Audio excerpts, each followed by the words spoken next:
నిజమైన ప్రేమను గురించి యేసుక్రీస్తు వారు ఏ విధంగా బోధించారో మనము తెలుసుకుందాం. ఈ యొక్క నిజమైన ప్రేమ అనేది బైబిల్లో ఎట్లా ఉంది అని అంటే, లూకా సువార్త 10వ అధ్యాయము మనకి ఇవ్వబడిన వచన భాగం లూకా సువార్త 10వ అధ్యాయం 1 నుంచి 42 వర్షాలు మనం గమనించినట్లయితే, మొట్టమొదట ఏముంది చదవండి ఒకరు.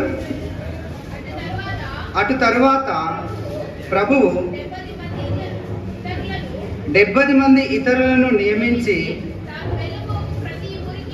తాను వెళ్ళబోవు ప్రతి ఊరికిని ప్రతి చోటుకిని తనకంటే ముందు ఇద్దరిగా పంపిన రెండవ వచనం కూడా చదవండి.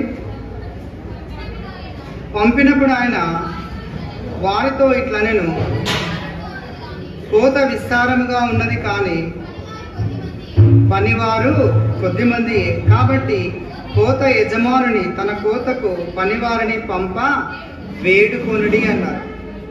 కోత ఎంతో విస్తారంగా ఉంది కానీ పనివారు కొద్దిమంది మాత్రమే ఉన్నారు. యేసు ప్రభు వారు ఈ లోకంలో ఉన్నప్పుడు 33.5 సంవత్సరాలు గడిపారు. ఆ 30 నుంచి 3.5 సంవత్సరాల మధ్యలోనే చాలా అద్భుత కార్యాలు జరిగిస్తూ వచ్చారు. అయితే యేసు ప్రభు వారికి ఎంతమంది శిష్యులు ఉన్నారు? 12 మంది ఉన్నారు. కానీ ఇక్కడ వచనంలో మనం ఏం చూస్తున్నాము?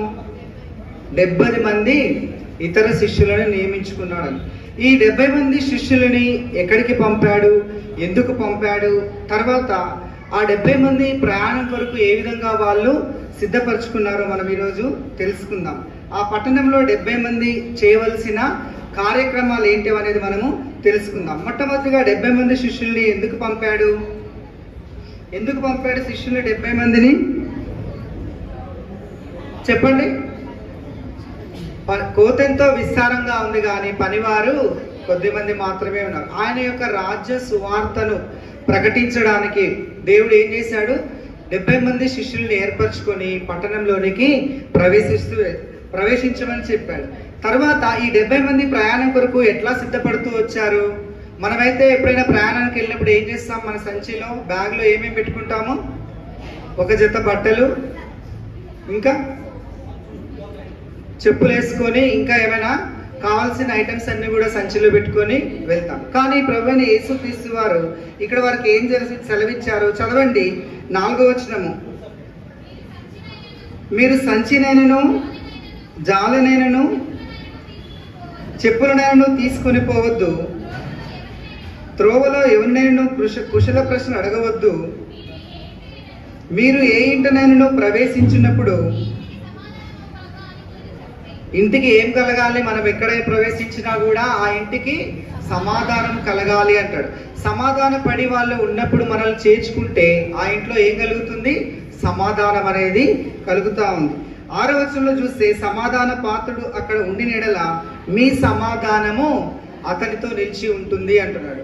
సమాధానం వారిలో లేకపోతే సమాధానం అనేది వారిలో నిలిచి ఉండదు. తరువాత ఒకవేళ సమాధానం ఆ ఇంట్లో లేకపోతే మనం ఏం చేయాలి? పాదధూళి అక్కడే దులిపి వెళ్ళమని శిష్యులతో సెలవిస్తూ వస్తాడు. కాబట్టి మనం ఒకరి ఇంటికి వెళ్ళినప్పుడు సమాధానం అనే చెప్పాలి. మనం జనరల్గా ఇంటికి వెళ్ళినప్పుడు ఏమంటాం? మీరు బాగున్నారా, క్షేమంగా ఉన్నారా అని అడుగుతాం కదా. కానీ క్రైస్తవులుగా రక్షించబడిన విశ్వాసులుగా మనం ఒక ఇంటికి వెళ్ళినప్పుడు ఏమని అడగాలి? సమాధానము.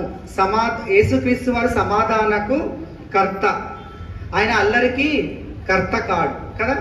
కాబట్టి సమాధాన పడాలి ఎవరితోటైనా సరే. మీ శత్రువులతోటైనా మీరు ఎప్పుడు కూడా శత్రువులు ఉంటే ఏం చేస్తారు? వాళ్ళ మీద ఏదో ఒకటి సనుగుతూ గొనుగుతూ చెప్తూ ఉంటారు. కానీ మనం దేవుని ఇంటికి వచ్చి దేవుని వాక్యం విని మనము దేవుని పిల్లలతో సమాధాన పడకుండా ఉంటాం. కాబట్టి శిష్యులతో ఏం చెప్పాడు?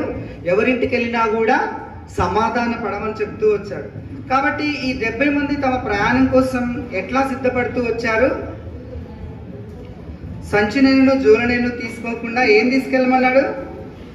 త్రోవలో ఎవరిని కూడా కుశల ప్రశ్నలు అడగవద్దు. తర్వాత ఆ ఇంటికి వెళ్ళిన తర్వాత వాళ్ళు ఇచ్చే పదార్థాలు తినుచు ఆ ఇంట్లోనే ఉండుడి అంటాడు. పనివాడు తన జీతమునకు ఏంటంట? పాత్రుడు. కాబట్టి ఇంటింటికి తిరగకూడదు. ఎక్కడైతే సమాధానం ఉందో అక్కడనే నిలిచి ఉండి వాళ్ళతో సమాధానపడి ఆ యొక్క దేవుని సువార్తను వారు వాళ్ళకి ప్రకటించే వాళ్ళుగా ఉండాలి. ఇంకా మనం గమనించినట్లయితే ఈ 70 మంది చేయవలసిన కార్యం ఏంటి అంటే 5 నుంచి 10 వర్షాలు మనం చూస్తే చూడండి, 9వ వచనంలో ఏముంది? అందులో ఉన్న రోగులను స్వస్థపరచుడి, దేవుని రాజ్యము మీ దగ్గరకు వచ్చిన్నదని వారితో చెప్పుడి అని అంటాడు. తర్వాత ఈ 70 మంది కూడా ఏం చేస్తున్నారు? సువార్త. దేవుడు వాళ్ళకి ఏం చేశాడు? శక్తిని ఇస్తూ వచ్చాడు. ఏమిచ్చాడు దేవుడు వాళ్ళకి? మొట్టమొదటి ఏం చూసాము? సమాధానం ఇచ్చాడు. తర్వాత శక్తిని ఇవ్వడం ద్వారా రోగులను ఏం చేస్తూ వచ్చారు? ఆ శిష్యులు స్వస్థత చేస్తూ వచ్చారు. తరువాత వాళ్ళలో ఏముంది? దేవుని వాక్యం అనేది ఉంది. ద వర్డ్ ఆఫ్ గాడ్ వాళ్ళ మధ్యలో ఉంది. కాబట్టి వాళ్ళు యేసుక్రీస్తు ప్రభు యొక్క రాకడ గురించి ఇతరులకు బోధిస్తూ ఉన్నారు. తర్వాత వస్త్రములు దేని కొరకు? దేవుని కొరకు పనిచేయ వారి నిమిత్తం వస్త్రాలు వాళ్ళకి అప్పగించబడుతూ వచ్చాయి. తర్వాత వాళ్ళకి ఏమి ఇవ్వబడింది? శక్తి ఇవ్వబడింది. శక్తి దేనికి?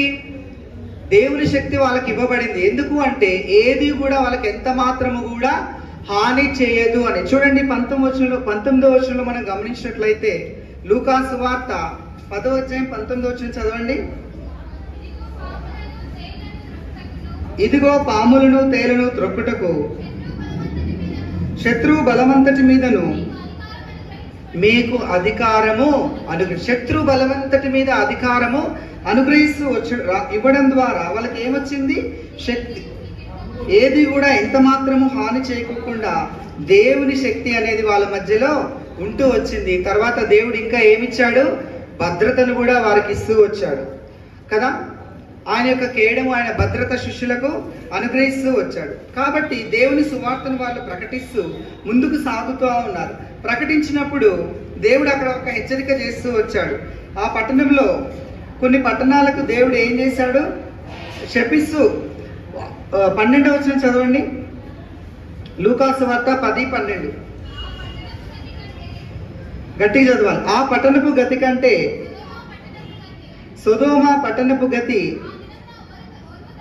ఆ దినమున ఓర్వదగినదయునని మీతో చెప్పుచున్నాను అంటాడు. దేవుని రాజ్యం గురించి శిష్యులు ప్రకటిస్తున్నప్పుడు వింటే సరే, వినకపోతే ఆనాడు సొదొమ గొమొర్రాకు ఏ విధంగా అయితే గతి పట్టిందో మీకు కూడా అదే విధంగా పడుతుంది అని అక్కడ ఉన్న పట్టణాలకు చెప్తాడు. ఏ పట్టణాలు అవి? 13వ వచనం చదవండి. అయ్యో కొరాజీనా, అయ్యో బెత్సయిదా, మీ మధ్య చేయబడిన అద్భుతములు చేయబడిన ఎడల ఆ పట్టణముల వారు పూర్వమే గోనెపట్ట కట్టుకొని బూడిద వేసుకుని కూర్చుండి మారు మనస్సు పొంది ఉండిరి అంటున్నారు. ఆ పట్టణాల్లో సంచరిస్తూ వీళ్ళు సువార్త చేసినప్పుడు దేవుని వాక్యానికి లోబడితే సరి, లేకపోతే సొదొమ గొమొర్రాకు పట్టిన గతి మీకు కూడా పడుతుందని శిష్యుల ద్వారా దేవుడు ఏం చేస్తున్నాడు? హెచ్చరిక చేస్తా ఉన్నాడు. ఈ శిష్యులు ఎవరి మధ్యలోకి వెళ్తున్నారు? మీరు తోడేళ్ల వంటి క్రూర జంతువుల మధ్యలోకి వెళ్తున్నారు. కాబట్టి ఏమన్నాడు దేవుడు అక్కడ? సమాధానంతో ఉండుడి అని సెలవిస్తూ వచ్చాడు. ఇంకొకటి వాళ్ళకి ఏముంది? స్వస్థత అనే వరం ఇచ్చాడు. కాబట్టి రోగుల్ని కూడా స్వస్థపరుస్తూ వచ్చారు. తర్వాత దేవుని వాక్యం వాళ్ళు ఏం చేస్తూ వచ్చారు? ప్రకటిస్తూ వచ్చారు. ఎందుకు? దేవుని రాకడ సమీపంగా ఉంది కాబట్టి దేవుణ్ణి నమ్ముకొనండి, పరలోక రాజ్యం సమీపించి ఉంది, మారు మనస్సు పొందుడి అని అక్కడ వాళ్ళు ప్రకటిస్తూ వచ్చారు. ఇంకా వాళ్ళకి శక్తి, దేవుని శక్తి ఉంది కాబట్టి ఏది కూడా ఎంత మాత్రము వాళ్ళకు హాని చేయదు అని దేవుడు వాళ్ళకి ఏం చేశాడు? శక్తిని ఇస్తూ వచ్చాడు. కానీ వీళ్ళు ఇక్కడ ఏం చేస్తూ వచ్చారు? శిష్యులు యేసు ప్రభు శిష్యులు చేర్చుకుని పట్టణాలకు ఏం సంభవిస్తూ వచ్చింది? ఇక్కడ ఏం చూసాం మనము? శాపగ్రస్తాన్ని ఇక్కడ చూస్తూ వచ్చాము. తర్వాత ఈ 70 మంది ఎందుకు ఆనందంతో తిరిగి వచ్చారు? చూడండి లూకా సువార్త 10వ అధ్యాయం 17 నుంచి 17వ వచనం చదవండి. లూకా సువార్త 10:17. ఆ 70 మంది శిష్యులు సంతోషంతో తిరిగి వచ్చి, ప్రభువా, దెయ్యములు కూడా నీ నామం వలన నాకు లోబడుచున్నవని చెప్పగా అంటున్నాడు. వీళ్ళు ఏం చేస్తున్నారు? దెయ్యాలు కూడా నీ నామం చెప్పగానే వణికి మాకు లోబడుతా ఉన్నాయని దాన్ని బట్టే ఆనందిస్తున్నారు. కానీ ఇక్కడ ప్రభు అయిన యేసుక్రీస్తు వారు ఏమని సెలవిస్తున్నారంటే, అక్కడ 20 వచనంలో మనం చూస్తే, చదవండి 20 వచనం, లూకాసు వార్త 10:20. అయినను దెయ్యములు మీకు లోబడుచున్నవని సంతోషింపక మీ పేరులు పరలోకమందు రాయబడుచున్నవని సంతోషించుడని వారితో చెప్పాను. ఇక్కడ యేసుప్రభు వారు ఏం చెప్తున్నారు? వీళ్ళకి శక్తి ఉంది, దెయ్యాలు మాకు లోబడుచున్నాయి నీ నామం చెప్పడం ద్వారా అంటారు. కానీ దేవుడు దాన్ని బట్టి మీరు ఆనందించొద్దు, కానీ పరలోకమందు మీ యొక్క పేరు రాయబడి ఉందా లేదా దాన్ని బట్టి మీరు సంతోషించండి అని ఏం చేస్తున్నాడు ప్రభువైన యేసుక్రీస్తు వారు ఇక్కడ హెచ్చరిక చేస్తా వచ్చారు. కాబట్టి 70 మంది శిష్యులు ఆనందంతో తిరిగి వస్తే అక్కడ దేవుడు ఏం సెలవిస్తున్నారు? పరలోక రాజ్యంలో మీ యొక్క పేరు ఉందో లేదో తెలుసుకోవాలని అక్కడ దేవుని వాక్యం ద్వారా దేవుడు అక్కడ సెలవిస్తా ఉన్నారు. ఎంతమంది జీవగ్రంథంలో మీ యొక్క పేర్లు ఉండాలని ఆశిస్తున్నారు? ఈ జీవగ్రంథంలో మీ పేర్లు కూడా ఉండాలని ఆశిస్తున్నారా? శిష్యులాగా దేవుడు శక్తి ఇస్తే వాటిని బట్టే రోగులు స్వస్థపరిస్తే ఆనందిస్తారా? చెప్పండి. పరలోక జీవగ్రంథంలో మీ పేర్లు కూడా ఉండాలని ఆశించేవారుగా ఉన్నారా లేదా? ఉన్నారా? ఓకే. తర్వాత యేసు ప్రభువును ఇక్కడ ఒక అతను యుక్తిగా ప్రశ్నించడానికి అక్కడికి వచ్చి, చూడండి లూకాసు వార్త 10వ అధ్యాయం 25వ వచనంలో మనం గమనిస్తే, చూడండి లూకాసు వార్త 10:25 చదవండి. ఇదిగో ఒకప్పుడు ధర్మశాస్త్రోపదేశకుడు ఒకడు లేచి, బోధకుడా నిత్య జీవమునకు వారసుడవుటకు నేనేమి చేయవలనని ఆయనను శోధిస్తూ అడిగాడు. ఏమని అడిగాడు? ధర్మశాస్త్రోపదేశకుడు, ఆయనకి పాత నిబంధన మొత్తం తెలుసు. ఆయన యేసు ప్రభువాన్ని శోధించడానికి, నిత్య జీవానికి వారసుడు అవడానికి నేనేం చేయాలి అని యేసు ప్రభుని ఏం చేస్తున్నాడు? శోధిస్తూ వచ్చాడు. అప్పుడు యేసు ప్రభు వారు ఏమని బోధించాడు? చూడండి 26వ వచనం. అందుకు ఆయన, ఏమి రాయబడి ఉంది? నీవేమి చదువుచున్నావు అడుగగా అతడు, నీ దేవుడైన ప్రభువును నీ పూర్ణ హృదయంతోనూ, నీ పూర్ణ మనసుతోనూ, నీ పూర్ణ శక్తితోనూ ప్రేమింపవలననియు, నిన్ను వలె నీ పొరుగువాని ప్రేమింపవలననియు వ్రాయబడి ఉన్నదని చెప్పాను. ఏం చెప్తున్నాడు ఇక్కడ యేసు ప్రభు వారు? నీ దేవుడైన ప్రభువుని ఎట్లా ప్రేమించాలట? పూర్ణ హృదయంతో ప్రేమించాలి, ఇంకా పూర్ణ మనస్సుతో ప్రేమించాలి, ఇంకా పూర్ణ శక్తితో ప్రేమించాలి, పూర్ణ వివేకంతో ప్రేమించాలి. అంత మాత్రమే కాదు, ఇంకా నిన్ను వలె నీ పొరుగువాన్ని ప్రేమించాలి. ప్రేమిస్తున్నామా మనము? ఎంతమంది ప్రేమిస్తున్నారు? ఎంతమంది పూర్ణ హృదయంతో దేవుణ్ణి అంగీకరిస్తా వస్తున్నారు? చెప్పండి. ఎంతమంది దేవుణ్ణి ప్రేమిస్తున్నారు? నిన్ను వలె నీ పొరుగువాన్ని ప్రేమించు అంటే ప్రేమిస్తున్నామా? ఇబ్బందుల్లో ఉన్న వాళ్ళని పరామర్శిస్తున్నామా? బాలేని వారికి సహాయం చేస్తున్నామా? పక్కనున్న పిల్లలకి, ఫ్రెండ్స్కి ఓ బుక్ లేదంటే రాసుకున్న బుక్కే మనము ఇయ్యలేనటువంటి పరిస్థితి కదా. ఎవరికైనా బాగాలేకపోతే వాళ్ళ గురించి ఎప్పుడైనా ప్రార్థన చేశారా? ఎంతమంది చేశారు? మరి చేయని వాళ్ళ పరిస్థితి ఏంటి? ప్రధానమైన ఆజ్ఞ కదా. మొట్టమొదటి ఏంటి? ఆయన ఆరాధించే వాళ్ళు ఆత్మతో సత్యంతో ఆరాధించాలి. రెండవది, నిన్ను వలె నీ పొరుగువాన్ని ప్రేమించాలి. ప్రేమిస్తున్నామా? ఎంతమంది మరి పొరుగువాన్ని ప్రేమిస్తున్నారు? ఇక్కడ పొరుగువాడు ఎవరు అని చెప్పడానికి యేసుక్రీస్తు వారు ఇక్కడ ఒక చిన్న ఉదాహరణ చెప్తూ వచ్చారు మనకి. ఆ కథ అందరికీ తెలిసిందే కదా. ఒక సమరయుడు ప్రాణమే పోవచ్చు. 30వ వచనం ఇక్కడ ఎక్కడ చూస్తున్నాము. 30వ వచనంలో, ఒక మనుషుడు యెరూషలేము నుండి యెరికో పట్టణముకు దిగి వెళ్ళుచు దొంగల చేతిలో చిక్కెను. వారు అతని బట్టలు దోచుకొని అతన్ని కొట్టి ఏం చేశారంట? కొన ప్రాణాలతో విడిచిపెట్టారంట. యెరూషలేము నుంచి యెరికోకు ఎంత దూరం ఉంటుంది? ఎవరైనా చెప్పగలరా? యెరూషలేము 3000 అడుగుల క్రింది భాగంలో యెరికో పట్టణం ఉంటుంది. మధ్య దూరం ఎంత? 17 మైళ్ళు. ఈ దారి ఎటువంటిదంట? బ్లడీ వే అంటారు, అంటే రక్త మార్గము. అది మార్నింగ్ టైంలో కూడా వెళ్ళలేనటువంటి మార్గం, ఒంటరిగా ప్రయాణించలేనటువంటి ఆ దొంగల మార్గము. ఆ దొంగల మార్గం నుంచి మరి ఎవరు వెళ్తున్నారంటే, ఒక మనుష్యుడు యెరూషలేము నుండి యెరికో పట్టణంకు దిగి వెళ్ళొచ్చు. ఎవరికి చిక్కాడు?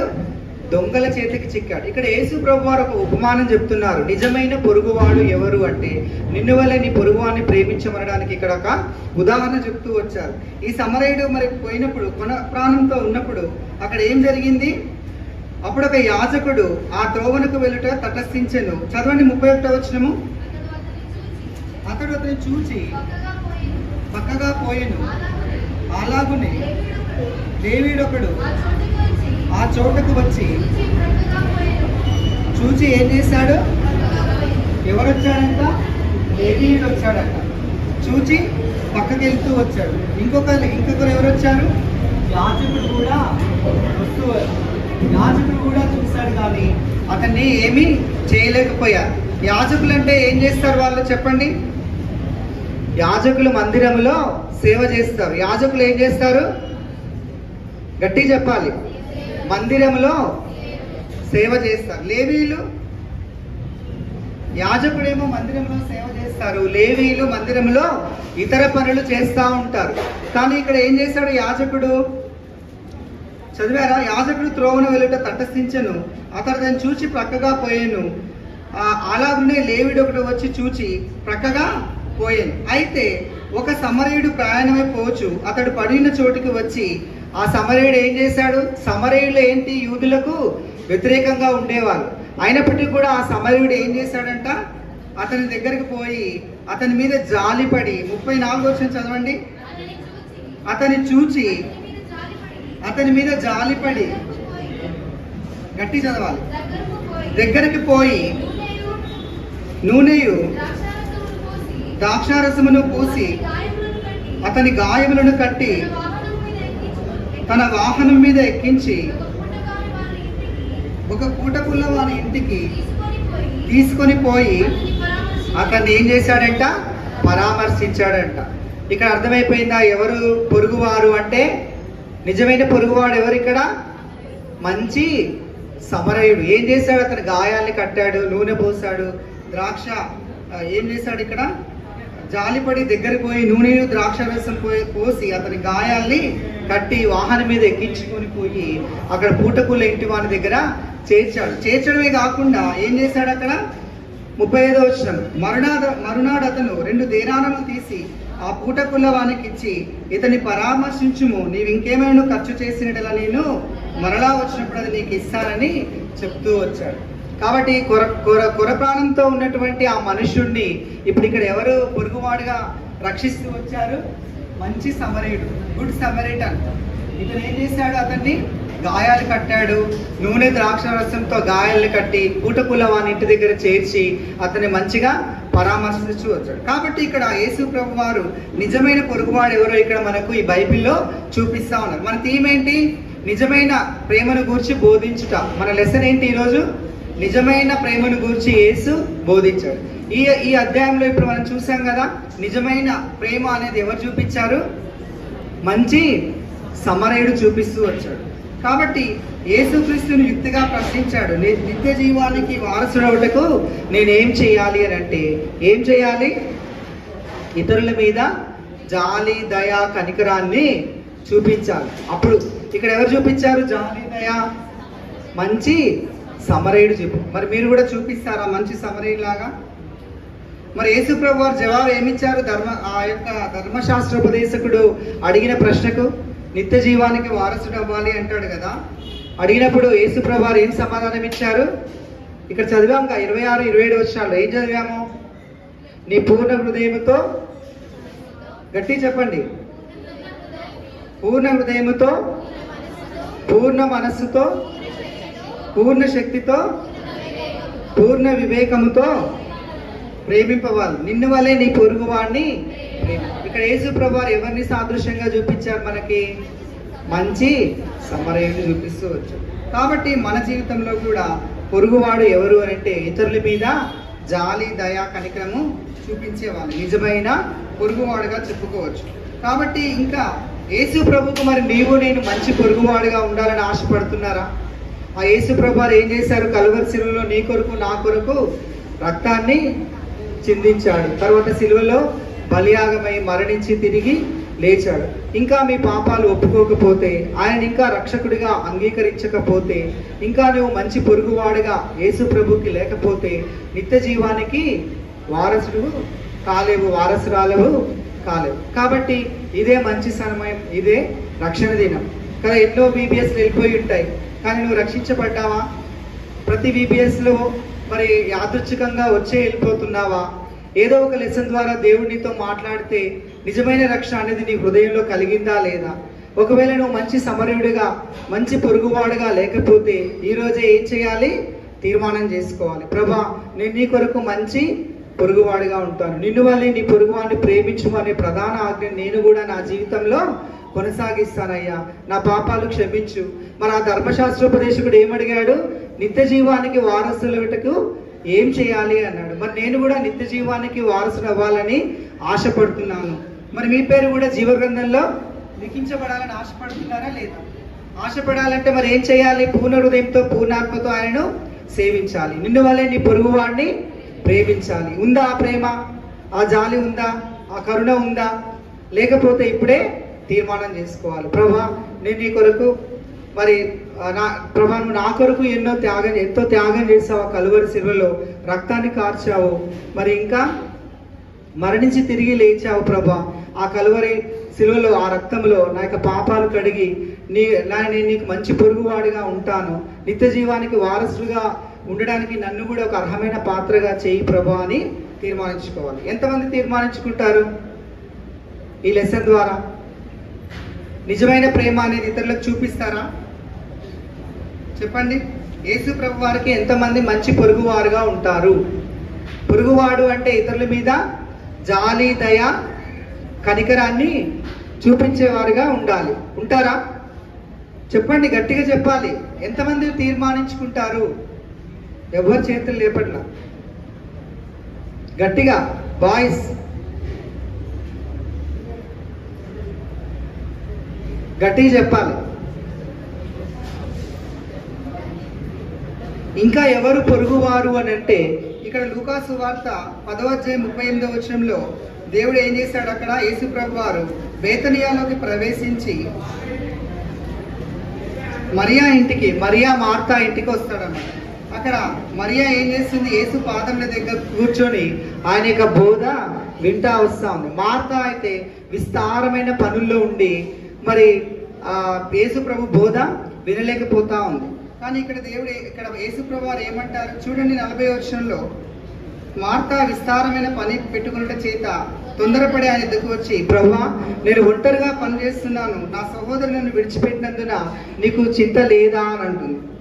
అప్పుడు నాకు సహాయం చేయమని ఆమె చెప్పినప్పుడు అందుకు ప్రభువు, మార్తా మార్తా, నీవు అనేకమైన పనుల్లో విచారం కలిగి తొందరపడుచున్నావు, కానీ మరియా ఏం చేసింది?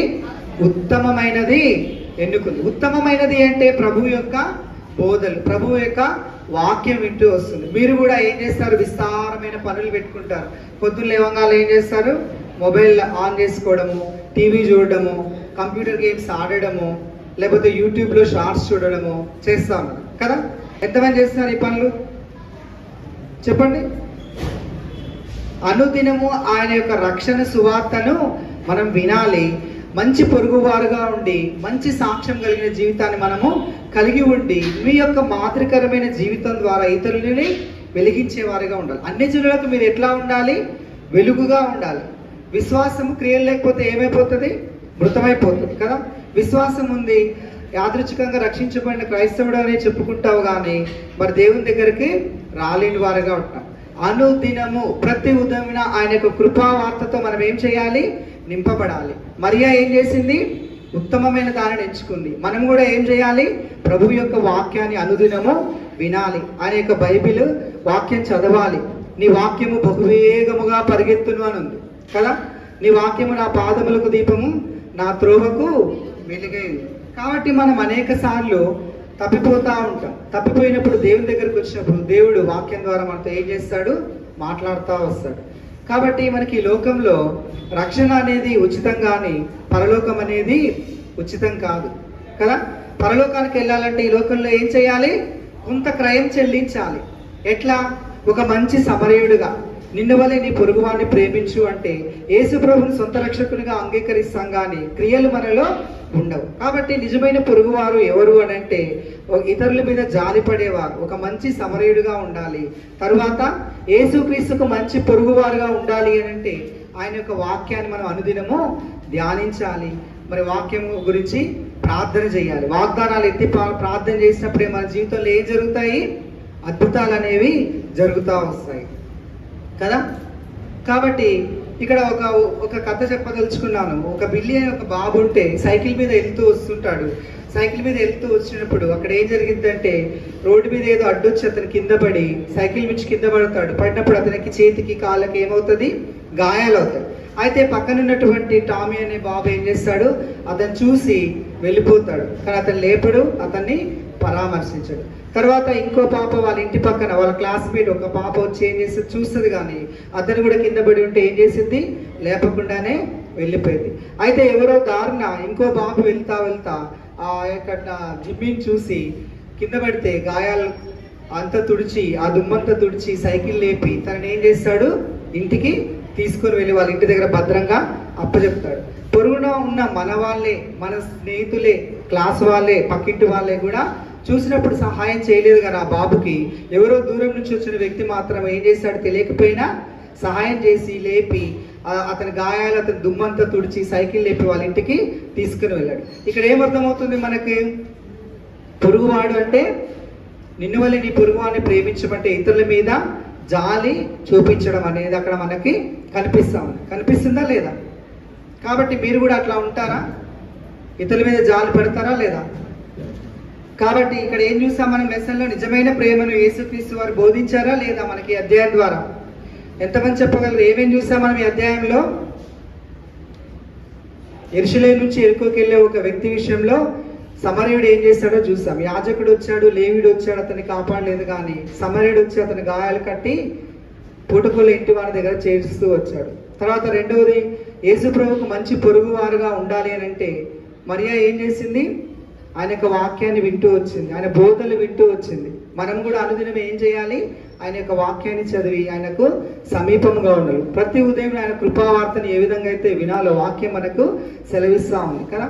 కాబట్టి పూర్ణ హృదయంతో, పూర్ణ ఆత్మతో ఆయనను మనము సేవించాలి. నిన్ను వలె నీ పొరుగువాడిని ప్రేమించు అనే ప్రధానమైన ఆజ్ఞను మనం ఏం చేయాలి? మన జీవితంలో పాటించాలి. అప్పుడు మాత్రమే మన జీవితంలో గొప్ప వెలుగులు అనేది చూస్తూ వస్తాం.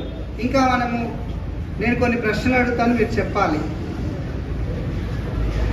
యేసు ప్రభు వారు శిష్యుల్ని పంపించినప్పుడు గొర్రెల మధ్యకి పంపిస్తున్నాను అన్నాడు. కాబట్టి ఏం చెప్పాడు అక్కడ? తోడేళ్ళ మధ్యకి పంపిస్తున్నా అన్నాడు. కాబట్టి మీరు గొర్రెల వల్లే దీనులుగా ఉండాలి అని సెలవిస్తూ వచ్చారు కదా. తర్వాత రెండవది చూస్తే మన ప్రయాణమయ్యే శిష్యులు వెళ్ళేటప్పుడు ఏమేమి తీసుకెళ్ళొద్దు అన్నాడు ప్రభు? డబ్బునైనను, డబ్బు సంచినైనను, చెప్పులనైనను తీసుకొని పోకూడదు. వాళ్ళు ఎక్కడ బస చేశారు? ఏ ఇంట సమాధానం ఉంటే ఆ ఇంట్లోనే బస చేసి పరిచర్యను కొనసాగిస్తూ వచ్చారు. ఇంకా ఏం చేశారు? వాళ్ళు ఏం ప్రకటించారు? దేవుని రాజ్యము సమీపించి ఉంది అని ప్రకటిస్తూ వచ్చారు. ఇంకా ఏం చేశారు వాళ్ళు? ధర్మశాస్త్రోపదేశకుడు ఏమని ప్రశ్నలు అడిగాడు? నిత్య జీవానికి వారసుటకు నేనేమి చేయవలన అడిగాడు. ఇంకా మందిరంలో ఎవరు సేవ చేస్తారు? తర్వాత ఇతరుల పనులు చేసేది ఎవరు? లేవీయులు. యూదుల చేత విసర్జించబడిన వారు ఎవరు? సమరయులు. ఎవరు? సమరయులు. ఇంకా యేసు ప్రభుకు మంచి పొరుగువారుగా ఉండడానికి ఎవరు కోరుకున్నారు? ఇందాక ఉపమానంలో మరియా, మార్తా మరియాలు ఎవరున్నారు? మరియా ఉంది. తర్వాత ఇంకా 10 మంది దెయ్యములు వెళ్ళగొట్టిన సంతోషంగా వచ్చారు. కానీ వాళ్ళు ఏం చేశారు? దెయ్యాలు లోబడుతున్నాయి కానీ జీవగ్రంథమందు మీ పేరు జీవగ్రంథమందు మన పేరు వ్రాయబడాలి అని సంతోషించారు. శిష్యులు ఏం చేశారు? దెయ్యాలను వెళ్ళగొడుతున్నామని సంతోషించారు. కానీ యేసు ప్రభు ఏం చెప్పారు? జీవగ్రంథంలో మీ పేరు లిఖించబడిందో లేదో చూసుకోండి అని. కాబట్టి ఇటు విషయాల్లో మనము ఉండి మరి ముందుకెళ్ళాలి. కాబట్టి ఎవరైనా సరే ఇంకా ప్రేమించలేనటువంటి అనుభవంలో ఉంటే మరి తగ్గించుకొని విధేయత కలిగి ఇతరులను ప్రేమించే స్వభావంలో ఉండాలి. పాలన ప్రేజ్. అర్థమైందా లెసన్ అందరికీ? కంటత వాక్యం లూకాసు వార్త 10:20 చదవండి. లూకాసు వార్త 10:20 గట్టి చదవండి. ఆయనను దెయ్యములు మీకు లోబడుచున్నవని సంతోషింపక మీ పేరులు పరలోకమందు రాయబడి ఉన్నవని సంతోషించుడని వారితో చెప్పాను.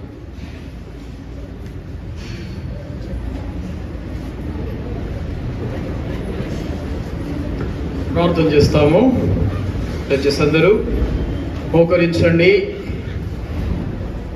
సమయంలో మోకరించి కళ్ళు మూసుకురండి.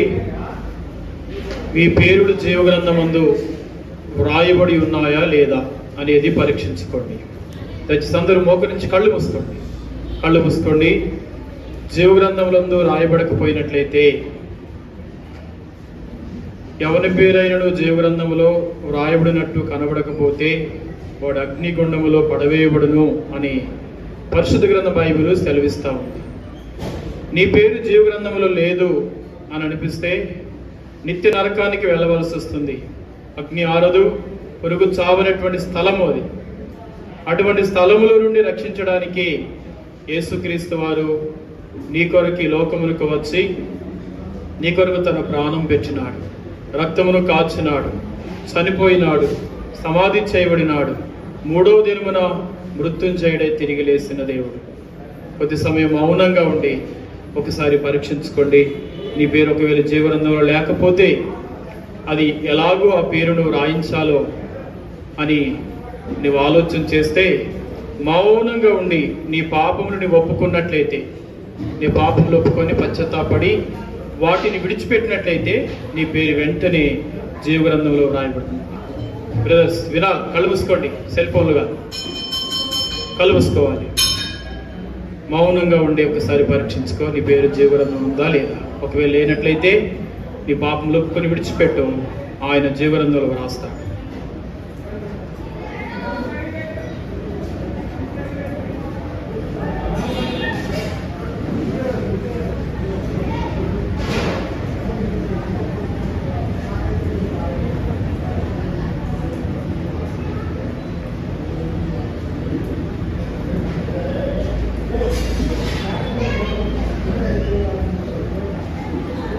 ఇంకెవరైనా తీర్మానం చేసుకోకపోయినట్లయితే తీర్మానం చేసుకోండి. ఇప్పుడే మీకు అనుకూలమైన సమయము. తీర్మానంలో నువ్వు ఉన్నట్లయితే దేవుడు నీ పేరును, బాబు కూర్చో, బాబు కూర్చో, ఎవరు లేదు కూర్చో. తీర్మానం చేసుకునే టైంలో దయచేసి అటు ఇటు లేసి తిరగవద్దు. నువ్వు తీర్మానం చేసుకో. ఈ సమయం పోతే మరలా దేవుడు నీకు సమయం ఇవ్వడు. సమయం ఉండగానే సద్వినియోగం చేసుకో. నీ పేరును జీవగ్రంథంలో రాసుకో. దేవుడు నిన్ను క్షమిస్తాడు. నేను చూడకపోయినా దేవుడు నిన్ను చూస్తున్నాడు. దేవుని దగ్గర నువ్వు ఒప్పుకొని పశ్చాత్తాపడితే దేవుడు నిన్ను క్షమిస్తాడు. అప్పుడే నీకు మంచి లక్షణము, నిన్ను వాళ్ళని పొరుగు వారిని ప్రేమించాలి అనేటువంటి ఆలోచన కూడా దేవుడు నీకు ఇస్తాడు. ప్రార్థన చేస్తాను. ప్రేమల తండ్రి, పరిశుద్ధుడైన మా దేవ, మహోన్నతుడా, స్తోత్రములు చెల్లిస్తున్నా. సమయంలో స్వల్పముగా ఎత్తబడినటువంటి మాటలను నీరు కట్టి ఫలింపచేయండి. ఎవరి బిడలలో మీ రక్షణ కార్యమును జరిగించండి. వారు రక్షణ తీర్మానం చేసుకొని నిన్ను సేవించి నిన్ను వెంబడించే బిడలుగా సిద్ధపరచండి. అదేవిధముగా నిన్ను వలె నీ పొరుగు వారిని ప్రేమికోవాలను అని సెలవిచ్చిన అలాగున ప్రేమించేటువంటి మనసును మాకు దయచేసి మీరేమి నామని మహింపరచుకుంటామని కోరుతూ యేసుక్రీస్తు నామములో